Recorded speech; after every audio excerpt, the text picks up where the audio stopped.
नमस्कार, मैं हूं शालिनी और आप देख रहे हैं इन्फिनिटी न्यूज 24। आइए बढ़ते हैं आज की बड़ी खबर की ओर। ऑपरेशन सिंदूर से बौखलाए पाक ने एलओसी पर रात भर की गोलीबारी, 10 निर्दोषों की मौत और 48 घायल।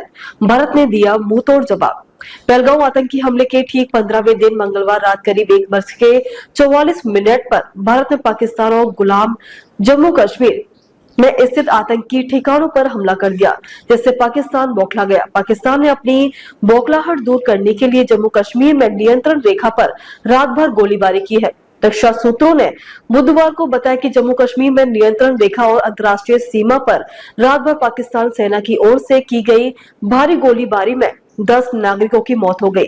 पाकिस्तान और पाकिस्तान के कब्जे वाले कश्मीर में 9 आतंकी ठिकानों पर भारत द्वारा मिसाइल हमले किए जाने के बाद पाकिस्तानी सेना द्वारा संघर्ष विराम उल्लंघन पर होने पर उन्होंने कहा है कि भारतीय सेना भी गोलीबारी का बराबर जवाब दे रही है। सूत्रों ने बताया कि 6 और 7 मई को दरमियानी रात को पाकिस्तानी सेना ने जम्मू कश्मीर के सामने नियंत्रण रेखा और अंतर्राष्ट्रीय सीमा पर चौकियों से तोपखाने से गोलीबारी समेत मनमाने तरीके से गोलीबारी की।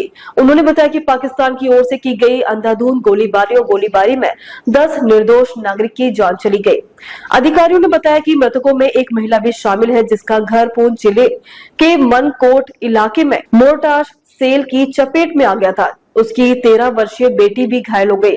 उन्होंने बताया कि पाकिस्तान की ओर से की गई भारी गोलीबारी में पूंछ के विभिन्न सेक्टरों में लगभग 48 अन्य नागरिक भी घायल हुए हैं।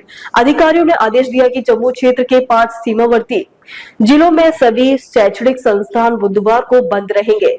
संभागीय आयुक्त रमेश कुमार ने एक्स को बताया है कि मौजूदा स्थिति को देखते हुए जम्मू, सांबा, कठुआ, राजौरी और पुंछ में के सभी स्कूल, कॉलेज और शैक्षणिक संस्थान आज बंद रहेंगे। बता दें कि मनकोट के अलावा पुंछ में कृष्णा घाटी और शाहपुर सेक्टर, जम्मू क्षेत्र में राजौरी जिले में लाम, मंजा कोट और गंभीर ब्राह्मण और उत्तरी कश्मीर के कुपवाड़ा और बारामुल्ला जिलों में करनाल और उरी सेक्टरों में सीमा पार से भारी गोलीबारी की खबर है।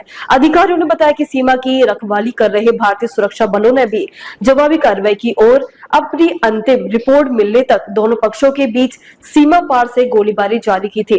उन्होंने कहा कि पाकिस्तानी गोलीबारी के कारण लोगों को भूमिगत बंकरों में शरण लेनी पड़ी है। पहलगांव में 22 अप्रैल को हुए आतंकवादी हमले के बाद बड़े तनाव के बीच जम्मू कश्मीर में सीमा पर बिना उकसावे के गोलीबारी की यह लगातार 13वीं रात थी। इस हमले में 26 लोग मारे गए थे, जिसमें ज्यादातर पर्यटक थे।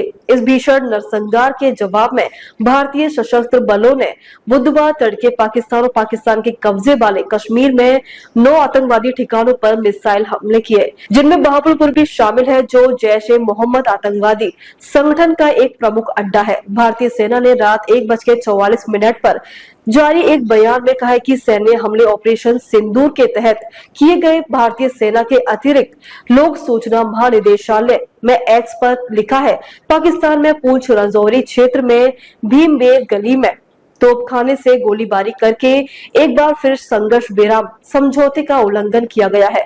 भारतीय सेना उचित तरीके से जवाब दे रही है। 25 फरवरी 2021 को भारत और पाकिस्तान द्वारा संघर्ष विराम समझौते को नवीनीकृत करने के बाद नियंत्रण रेखा और अंतर्राष्ट्रीय सीमा पर संघर्ष विराम उल्लंघन बहुत कम हुआ है। 24 अप्रैल की रात से पहलगांव में आतंकी हमले के बाद भारत द्वारा सिंधु जल संधि को निलंबित करने के कुछ ही घंटों बाद पाकिस्तानी सैनिक कश्मीर घाटी से शुरू होकर जम्मू कश्मीर में नियंत्रण रेखा पर विभिन्न स्थानों पर बिना उकसावे के गोलीबारी कर रहे हैं।